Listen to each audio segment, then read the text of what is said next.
প্রিয় ছাত্রছাত্রীরা, সোমনাথ একাডেমিতে তোমাদের সবাইকে স্বাগত। আজকের ভিডিওতে থাকছে দেখো, পশ্চিমবঙ্গ রবীন্দ্র মুক্ত বিদ্যালয় সংসদ মাধ্যমিক পরীক্ষা জুন 2025 বাংলা প্রথম ভাষা। দেখো, বেঙ্গলি মান্থ জুন 2025।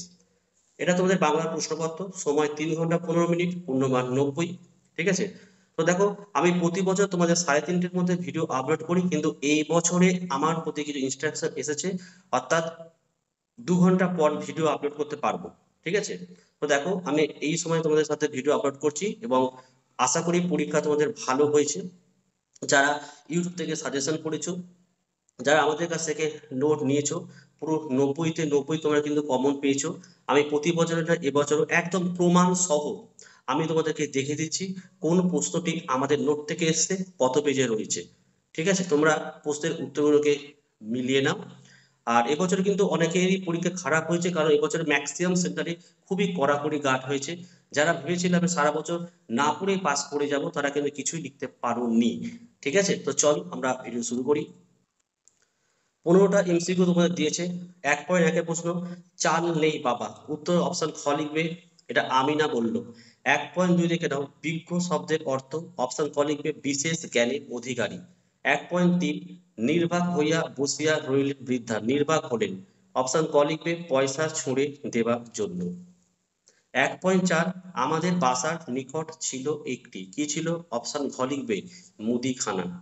1.5, দাদা ওই মাঠের মধ্যে সকলের জল খাবার জন্য তুই একটা ড্যাশ, উত্তর অপশন খ লিখবে, জল সত্র করে দে। 1.6, একটা পাখি আকাশ বেয়ে ডানা মেলে চলেছিল, পাখিটার নাম, অপশন খ লিখবে, বউ কথা কও। 1.7, মাইলস্টোন দেখে বোঝা যায়, অপশন খ লিখবে, স্থানের দূরত্ব। 1.8, এটা আর তিনি একাএকি মেদিনীপুর যাইতেছিলেন, কত বছর বয়সে, অপশন ক লিখবে, 21 বছর। 1.9, সত্যেন্দ্রনাথ দত্তকে বলা হয়, অপশন গ লিখবে, ছন্দের জাদুকর। 1.10, বন্দনা শব্দটির অর্থ হলো, অপশন ক আরাধনা। তোমরা যারা বাকি সাবজেক্টের নোট সংগ্রহ করতে চাও, নিজের হোয়াটসঅ্যাপ নম্বরে যোগাযোগ করে স্বল্প মূল্যে প্রতিটি সাবজেক্টের নোট, বইয়ের অধ্যায় ভিত্তিক নোট এবং লাস্ট মিনিটের সাজেশন এবং মডেল সেটের উত্তরগুলো সংগ্রহ করতে পারো। অধ্যায় ভিত্তিক পড়াশোনা করলেই কিন্তু তোমরা পরীক্ষাতে ভালো রেজাল্ট করতে পারবে, কারণ প্রচুর ছাত্রছাত্রী বিভিন্ন জায়গা থেকে নোট কিনেছো তোমরা। বিভিন্ন মডেল সেটগুলো তোমাদেরকে পিডিএফ করে দেওয়া হয়েছে, এরপরে তোমরা বুঝতে পারোনি যে কোনটা কোন চ্যাপ্টারের প্রশ্ন। ঠিক আছে। আচ্ছা, 1.11 প্রশ্ন দেখে নাও, কাল বৈশাখী কবিতাটির কবি হলেন, অপশন গ লিখবে, মোহিতলাল মজুমদার। 1.12, রেখো মা দাসের মনে, এখানে মা হলেন, অপশন গ লিখবে, জন্মভূমি বঙ্গভূমি। 1.13, তার কে টানিয়েছিল রে, তারটি ছিল, এই উত্তরটি তোমরা যদি কেউ জানো অবশ্যই কমেন্ট করে জানিও। 1.14, দেখো, অধিরথ সুত পুত্রকে, অপশন গ লেখো, কর্ণ।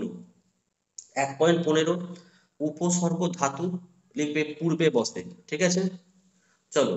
2.1, গোপুর কোথায় কাজ করতে গেল, লিখবে, ফুল বেড়ের চট কলে।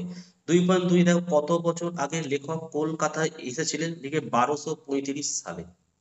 2.3, দেখো, বীরসিংহ গ্রামে কার পাঠশালা ছিল, লিখবে, কালীকান্ত চট্টোপাধ্যায়। 2.4, স্ত্রী জাতির অবনতি প্রবন্ধের লেখিকার নাম লেখো, বেগম রোকেয়া। দেখো, 2.5, কবি আফ্রিকাকে ছায়াবৃত্ত বলেছেন কেন, উত্তরটি একটু বড়, আমি মুখে বলছি, লিখে নাও। তাহলে কবি আফ্রিকাকে ছায়াবৃত্ত বলেছেন কেন, উত্তরটি এইভাবে তোমরা লিখবে, যে আফ্রিকা দুর্গম ও জঙ্গলাকীর্ণ ও রহস্যে পরিপূর্ণ এক মহাদেশ, সেখানকার প্রাকৃতিক পরিবেশ এবং তার আদিম সংস্কৃতির জন্যই আফ্রিকাকে ছায়াবৃত্ত বলা হয়েছে। 2.6, দেখো, বীর সন্ন্যাসী কাকে বলা হয়, লিখবে, স্বামী বিবেকানন্দকে। 2.7, দুঃসহ শব্দটির অর্থ কি, যা সহ্য করা কঠিন। 2.8, দেখো, অধিরথ সুত পুত্র কে ছিলেন, ধৃতরাষ্ট্রের সারথি। 2.9, বৃদ্ধা শেষ পর্যন্ত ট্রেনের কোন কামরায় উঠেছিলেন, লিখবে, ইন্টার ক্লাসে। 2.10, পঞ্চবটি কাকে বলে, উত্তরে লিখে নাও, আমি বুকে বলি। দেখো, পঞ্চবটি বলতে 5টি বৃক্ষ কে বোঝানো হয়, কি কি আছে, বট আছে, আহ অশ্বত্থ আছে, অশোক আছে, আমলকি আছে, বিল্ল আছে, আর অশ্বত্থ আছে। ঠিক আছে। আচ্ছা, এবারে দেখো বিভাগ গ। দেখো, প্রতিটি প্রশ্ন কিন্তু আমাদের নোট থেকে হুবহু কমন এসছে। বড় প্রশ্ন আমরা দেখে নাও, 3.1 নিম্নলিখিত যে কোনো দুটো প্রশ্ন লিখতে হবে। দেখো 5 দুগুণে 10, 4টি দিয়েছে, 3টি প্রশ্ন আমাদের নোট থেকে হুবাহু কমন এসছে। 1 নম্বর প্রশ্ন, গোপুর কত কি যেন চিন্তা করিয়া হঠাৎ করিয়া এই সমস্যার সমাধান করে ফেলিল। গোপুর কি করে এই সমস্যার সমাধান করে ফেলেছিল? আমাদের নোটে পেজ 9 কোশ্চেন নাম্বার 2 তোমরা মিলিয়ে নিতে পারো। খ, জলছত্র কাকে বলে? গ্রামের জলছত্রটি কারা প্রতিষ্ঠা করেছিল? আমাদের নোটের পেজ 17 কোশ্চেন নাম্বার 1 একদম হুবহু কিন্তু এই প্রশ্নটি রয়েছে। এমনকি তোমরা যারা আমাদের ইউটিউবের সাজেশন থেকেও পড়াশোনা করেছো তারাও কিন্তু 90 এর মধ্যে অন্তত 65 থেকে 70 নাম্বার কিন্তু কমন পেয়েছো। আচ্ছা, গয়ের প্রশ্ন দেখো, উঠলে তো এখন বসবে কোথায় বাছা? উক্তিটি কে কার উদ্দেশ্যে করেছে? যার উদ্দেশ্যে উক্তি তিনি কোথায় বসার কথা বলেছেন? তো এই প্রশ্নটি আমাদের নোটে ছিল না। ঘ, ভারতবর্ষ গল্পের লেখক কোন দৃশ্য দেখে স্তম্ভিত হয়ে গেছিলেন? পেজ 14 কোশ্চেন নাম্বার 3 আমাদের নোটে হুবহু এই প্রশ্নটি কিন্তু রয়েছে। দেখো 4টি প্রশ্নের মধ্যে 2টো লিখতে হবে, তো এখানে 3টে কিন্তু হুবহু কমন চলে এসেছে। আচ্ছা, 3.2 এর প্রশ্ন দেখে নাও, নিম্নলিখিত যে কোনো একটি প্রশ্নের উত্তর দাও। ক, ঈশ্বরচন্দ্র বিদ্যাসাগরের শৈশব জীবনের পরিচয় দাও। Page 37 question 5। খ দেখো, নারীরা কিভাবে পুরুষদের দ্বারা নির্যাতিত হতো তাই স্ত্রী জাতির অবনতি প্রবন্ধ অনুসরণ করে লেখো। পেজ 48 কোশ্চেন নাম্বার 2 আমাদের নোটে একদম হুবহু এই প্রশ্নগুলি কিন্তু কমন আছে, তোমরা প্রত্যেকে কিন্তু মিলে দিতে পারো। আর আমি যেভাবে তোমাদের এরকম প্রমাণ সহ ভিডিও দিচ্ছি এরকম কিন্তু কেউ দেয় না। ঠিক আছে, 3.3 থেকে দেখো, নিম্নলিখিত যে কোনো 2টি প্রশ্ন উত্তর দাও। এর 4টি প্রশ্ন দিয়েছে, 4টি প্রশ্ন দিয়েছে, এখানে 3টি প্রশ্ন একদম হুবহু কমন আসছে, তোমরা মিলিয়ে নাও। দেখো, কয়ের প্রশ্ন বলছে মধুহীন কর নাগো তব মন কোক নদে, কার উদ্দেশ্যে কবির এই বক্তব্য? কেন তিনি মধুহীন না করার জন্য মিনতি করেছেন? এটা জন্মভূমি কবিতা থেকে দেওয়া হয়েছে। পেজ 86 কোশ্চেন নাম্বার 2 মিলিয়ে নাও। খ, 18 বছর বয়সের গুণ কি সংক্ষেপে আলোচনা করো। পেজ 75 কোশ্চেন নাম্বার 2 তোমরা মিলিয়ে নাও।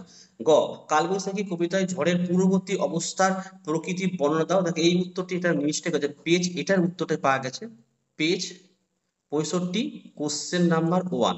ঠিক আছে, এই উত্তরটি পাওয়া গেছে। ঠিক আছে, এই 3টি প্রশ্ন হুবহু আমাদের নোট থেকে কমন এসেছে, তাহলে যারা নোট নিয়েছিলে তারা কিন্তু 90 কিন্তু কমন পেয়েছো। আমি আবারও প্রমাণ দেখাচ্ছি তোমাদেরকে, ঘয়ের প্রশ্নটি কমন আসেনি। ঠিক আছে, অর্থাৎ 3টের মধ্যে 2টো করতে হয়, তো তোমার 2টো লিখলে হয়ে যায়, কিন্তু 3টি কমন এসছে। 3.4 চলে আসো।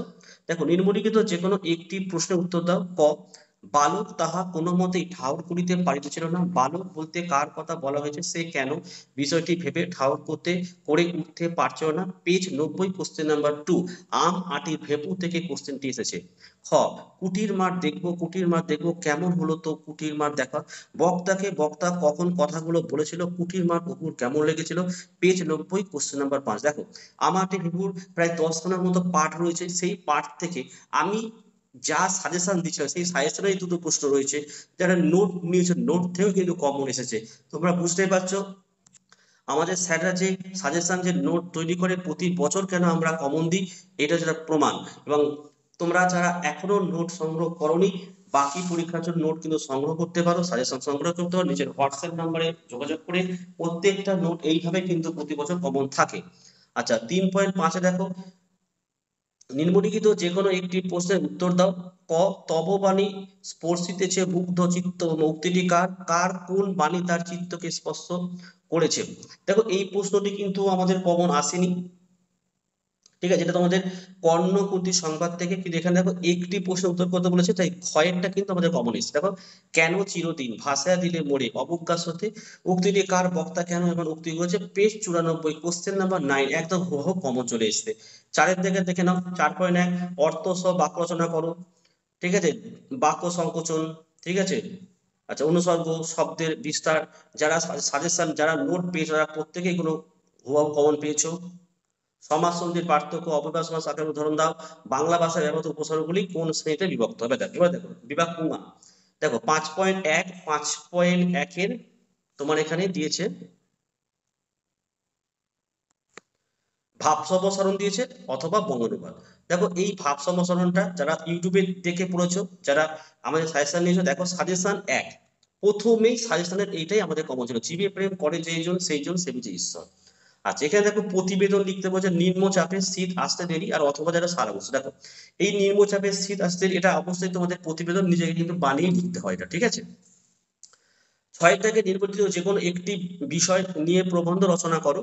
4টে রচনা দিয়েছে, দুটো রচনা একদম হুবহু কমন পেয়েছো তোমরা, তোমার প্রিয় ঋতু আর একটি শিক্ষামূলক ভ্রমণ, ঠিক আছে। এই দুটো কিন্তু আমাদের সাজেশনে ছিল না, দুটো ছিল, এই দুটো তোমরা হুবহু কমন পেয়েছো। তাহলে তোমরা বুঝতে পারছো যে 2025-এর জুনে আমাদের নোট থেকে কিন্তু দেখো 90-তে 90 নাম্বারে কিন্তু আমাদের কিন্তু কমন এসছে। আমি কিন্তু প্রমাণ সহ দেখিয়ে দিলাম, তো মুখে আমি বললাম না যে এটা কমন এসছে, পুরো পেজ নাম্বার, নোটের পেজ নাম্বার সহ তোমাদেরকে দেখে দিলাম। এবং এই ভিডিওটি তোমাদের, আজকে পরীক্ষা হচ্ছে 11/6, আজকেই এই ভিডিও কিন্তু আমি আপলোড করলাম, ঠিক আছে। এই ছিল ভিডিও। তোমরা যারা পরবর্তী সময়ে মাধ্যমিক পরীক্ষা দিতে চলেছো, যদি ভালো রেজাল্ট করতে হয়, অবশ্যই সোমনাথ একাডেমি থেকে তোমরা স্বল্প মূল্যে প্রতিটি সাবজেক্টের একদম অধ্যায় ভিত্তিক নোট সংগ্রহ করতে পারো নিচের হোয়াটসঅ্যাপ নাম্বারে যোগাযোগ করে স্বল্প মূল্যে। আজকের ভিডিও আমি এখানে শেষ করলাম, তোমরা প্রত্যেকে ভালো থেকো এবং সুস্থ থেকো।